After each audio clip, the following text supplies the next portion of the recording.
1 միլիարդ դրամ գրավ եւ երկրից բացակայելու արգելք։ Ուժեղ Հայաստան խմբակցության падգամավոր Նարեկ Կարապետյանի նկատմամբ խափանման այս միջոցն է ընտրվել։ Մոտ 1 ամիս նրան կալանավորելու ապարդյուն փորձերից հետո գլխավոր դատախազությունն ու քննչական կոմիտեն հրաժարվում են քրեական գործից մանրամասներ հայտնել, պատճառաբանելով, թե դա չի բխում նախաքննության շահերից։ Ինքը խորհրդարան անցած ընդդիմադիր ամենամեծ ուժի առաջնորդ Կարապետյանը հեգնանքով արձագանքեց իրեն առաջադրված մեղադրանքին, բայց չանդրադարձավ դրա բովանդակությանը։ Հայաստանում վերջի ժամանակներում ուղղակի քաղաքական հայտ ներկայացնելը արդեն իսկ հանցագործություն է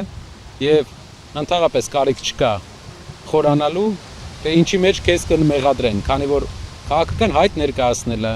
երկիրը ավելի լավ պատկերացնելը, ավելի լավ երկրի ապագան տեսնելը արդեն իսկ հանցագործություն է համարվում այսօր Հայաստանում։ Նորընտիր падգամավոր Նարեկ Կարապետյանին իրավապահները 3 միանգամից 2 ծանր հոդվածով են մեղադրանք առաջադրել։ Բռնության սպառնալիքով հավաքին մասնակցելու հարկադրանք եւ առանձնապես խոշոր չափերով փողերի լվացում։ Այս վերջինով մինչև 12 տարվա ազատազրկում է սահմանված։ Թե ում վրա է Կարապետյանը ճնշում գործադրել եւ ինչ փաստերով է հիմնավորվում փողերի լվացման դրվագը, առայժմ անհայտ է։ Քննչականի եւ դատախազության լռության պայմաններում Նարեկ Կարապետյանի փաստաբան Արամ Վարդևանյանը շարունակում է պնդել. հարյուրավոր էջերից բաղկացած այդ գործի նյութերում Կարապետյանին վերագրվող ոչ մի նախադասություն չկա։ Ինչ է չէ քրեական գործը, դա ինչ որ մի իրադարձության վերաբերյալ նկարագրական եւ հիմնավորվածություն ենթադրող մի ինչ որ համակցություն է։ Դրանցից ոչ մեկը այս դեպքում չկա, ընդհանրապես չկա։ Մի բան էլ ասեմ ձեզ, ես վստահ եմ նաեւ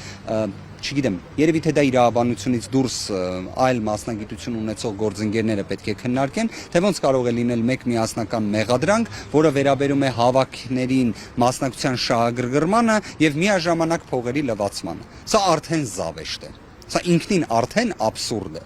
Էլ չասեմ, թե Նարեկ Կարապետյանին ինչ որ կերպ դրա հետ առնչակցելու հնարավորություն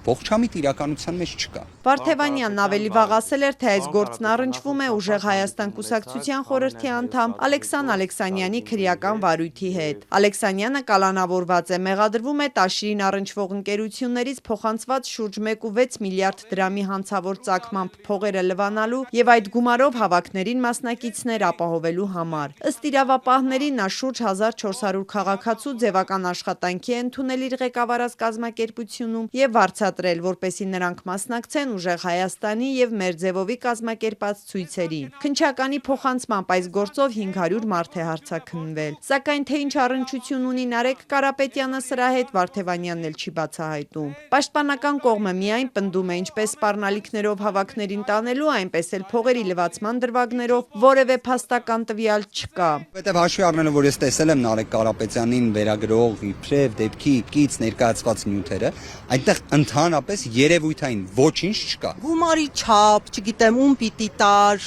ով էր հասցեատար։ Հաստատապես եմ պնդում, ոչ մի նման երևույթ չկա։ Այն մեղադրանքի կոնտեքստում, որը իբրև ներկայացվում է։ Ես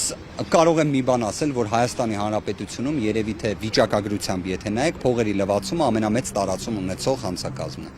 Դա արդեն մտահոգիչ է։ Ուժեղ Հայաստանից միաձայն են հայտարարում քաղաքական հստակ հրահանգ կա քրեական գործերով ճնշել եւ փորձել թուլացնել իրենց ուժը, որը խորհրդարանում ներկայացված է լինելու 29 падգամավորով։ 35-ամյա Նարեկ Կարապետյանի մեկնաբանմամբ սա քննություն է, որին ընդդիմադիր ուժը պատրաստ է։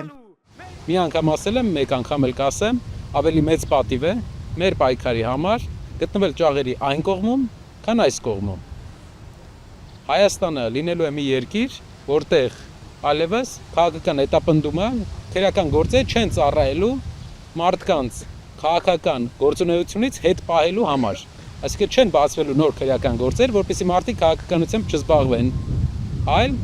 ուժային կառույցները աշխատելու են, որպեսզի երկրում ամեն օր չլինի սպանություն, որպեսզի երկրում լինի իրական օրինականություն։ Ընդդիմադիրներին բանտեր ուղարկելու հարցում իշխանությանն ուղղված Նարեկ Կարապետյանի մեղադրանքներին արձագանքել է մեկ այլ նորընտիր падգամավոր ՔՊԱ-ական Տարոն Չախոյանը, կրկնելով այն, ինչ ասել է նաև վարչապետ Փաշինյանը, թե բոլոր կաշառատուներին մեկուսացնելու են։ Նարեկ ջան, քեզ դատում են ոչ թե քաղաքական հայացքների, այլ ընտրակաշառքի համար նախատեսված փողերի լվացման համար, մարդկանց ձեր հավաքներին մասնակցել պարտադրելու համար։ Հաջորդ շաբաթավերջին նոր ձևավորված խորհրդարանը կսկսի աշխատանքը։ Արդյոք գլխավոր դատախազը արդեն նոր խորհրդարանում կներկայացնի մեղադրանքը, որպեսզի Կարապետյանին կալանավորելու համար ստանա պատգամավորների համաձայնությունը։ Դեռ հայտնի չէ։